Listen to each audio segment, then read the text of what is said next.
Hello, আসসালামু আলাইকুম। কি অবস্থা, কেমন আছেন আপনারা? এখানে গত কয়েকদিন যাবৎ টানা বৃষ্টি পড়ছে, থেমে থেমে একটু পরপরই ভারী বর্ষণ হচ্ছে। আর গাছপালা নিয়ে খুব বেশি চিন্তায় আছি।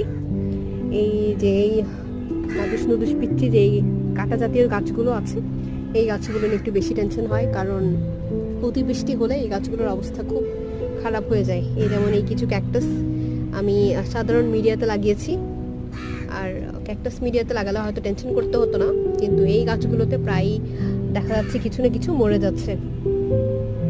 এই ক্যাকটাসগুলো নিয়ে খুব বেশি তাই চিন্তিত আছি। এটা পুরোটা ফিল আপ ছিল, বাট এখানে যেটা ছিল সেটা মরে গেছে। এটা আছে পুরোপুরি ভর্তি, এরকমই ছিল এটা এটা কিন্তু প্রায় বেশ কয়েকটা ক্যাকটাস মরে গেছে। আরও কয়েকটা ক্যাকটাসের অবস্থা শোচনীয় মনে হচ্ছে।